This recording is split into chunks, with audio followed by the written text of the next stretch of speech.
Hi friends, എല്ലാവർക്കും ദേവഗീതം വ്ളോഗ്സിൻ്റെ പുതിയൊരു വീഡിയോയിലേക്ക് സ്വാഗതം. അപ്പോൾ ഇന്ന് നമ്മൾ ചെയ്യാൻ പോകുന്നത് നല്ല പ്ലെയിൻ ആയിട്ടുള്ള ഒരു പീച്ച് കളറിലുള്ള ഒരു ചുരിദാർ മെറ്റീരിയൽ, അതിനെ എങ്ങനെ വർക്ക് ചെയ്ത് സുന്ദരമാക്കാം. അപ്പോൾ അതിന് നമ്മൾ എടുത്തിരിക്കുന്ന ഷോൾ എന്ന് പറയുന്നത് ഇത് ഓഫ് വൈറ്റ് കളർ, ക്രീമിഷ് കളറാണ്. ആ വീഡിയോയിൽ അത്ര അങ്ങോട്ട് കാണാൻ വലിയ ബെറ്ററൊന്നും കാണാൻ തോന്നുന്നില്ല, പക്ഷെ നേരിട്ട് കാണാനായിട്ട് നല്ല ഭംഗിയുള്ള ഷോളും ടോപ്പുമാണിത്. അപ്പോൾ ആ ഷോളിൻ്റെ സൈഡിലായിട്ട് പീച്ച് കളറിലുള്ള ഒരു ലേസും വെച്ചിട്ടുണ്ട്. ഷോളിൽ കാണുന്നത് ഫ്ലവേഴ്സും ലീഫും ഒക്കെ ആയിട്ടുള്ള ചെറിയ ചെറിയ പ്രിൻസ് ആണ്. അപ്പം ഞാൻ അതുപോലെ തന്നെയുള്ള ഒരു ക്രീം കളറിലുള്ള ഫ്ലവേഴ്സ് വരയ്ക്കാമെന്ന് കരുതി.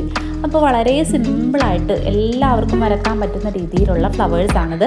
താഴേന്ന് നമ്മുടെ ടോപ്പിൻ്റെ താഴത്തെ ഭാഗത്ത് നിന്ന് മുകളിലേക്ക് പടർന്നു നിൽക്കുന്നത് പോലെയാണ് ഞാൻ വരച്ചിരിക്കുന്നത്.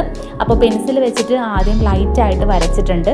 അതിൻ്റെ മുകളിലാണ് ഞാൻ സാധാരണ ചെയ്യുന്ന പോലെ ഫാബ്രിക് ചെയ്ത് തുടങ്ങുന്നത്. അപ്പോൾ അത് പെൻസിൽ വെച്ച് ആയതുകൊണ്ട് തന്നെ അതത്ര നമുക്ക് വീഡിയോയിൽ അങ്ങനെ കാണാൻ പറ്റാത്തത് കൊണ്ടാണ് ഞാനതിൻ്റെ വീഡിയോ കാണിക്കാത്തത്. വളരെ ലൈറ്റായിട്ടാണ് ഞാനത് വരച്ചത്. അപ്പോൾ വരക്കാൻ അറിയാത്തവരുണ്ടെന്നുണ്ടെങ്കിൽ പേപ്പറിൽ വരച്ചിട്ട് അത് നമുക്ക് കാർബൺ പേപ്പർ ഉപയോഗിച്ചിട്ട് ട്രേസ് എടുത്ത് വരക്കാവുന്നതേ ഉള്ളൂ. അതല്ലാന്നുണ്ടെങ്കിൽ നമ്മുടെ തുണികളിലൊക്കെ യൂസ് ചെയ്യുന്ന ചോക്ക് വെച്ചിട്ട് വരയ്ക്കാം. അപ്പോൾ ഇത് പെൻസിൽ വെച്ച് ആയതുകൊണ്ട് അത്ര ക്ലാരിറ്റി ഇല്ലാത്തതുകൊണ്ടാണ് ഞാൻ അതിൻ്റെ പിക്ചർ കാണിക്കാതിരുന്നത്. അപ്പോൾ നമ്മൾ പെയിൻറ്റ് ചെയ്ത് തുടങ്ങിയിട്ടുണ്ട്. വളരെ സിമ്പിളായിട്ട് ആദ്യം വൈറ്റ് വെച്ചിട്ടാണ് ഷെയ്ഡ് ചെയ്യുന്നത്.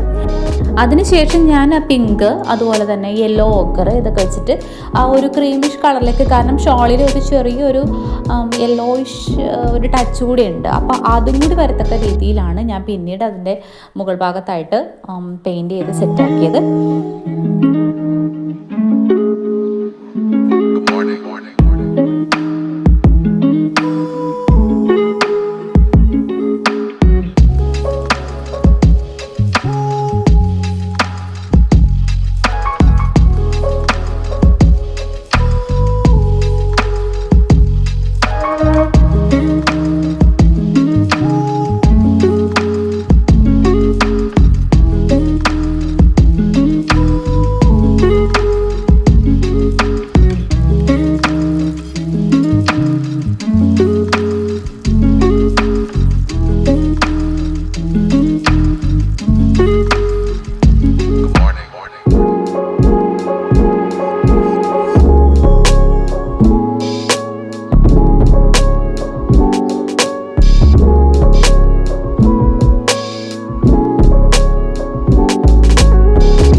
അപ്പോൾ ഇതാണ് നമ്മുടെ ലാസ്റ്റ് ഔട്ട്ലുക്ക്. എങ്ങനെയുണ്ട്? എല്ലാവർക്കും ഇഷ്ടമായെങ്കിൽ ലൈക്ക് ചെയ്യാനും സബ്സ്ക്രൈബ് ചെയ്യാനും മറക്കല്ലേ. ഒപ്പം തന്നെ ഷെയർ കൂടെ ചെയ്തേക്കണേ.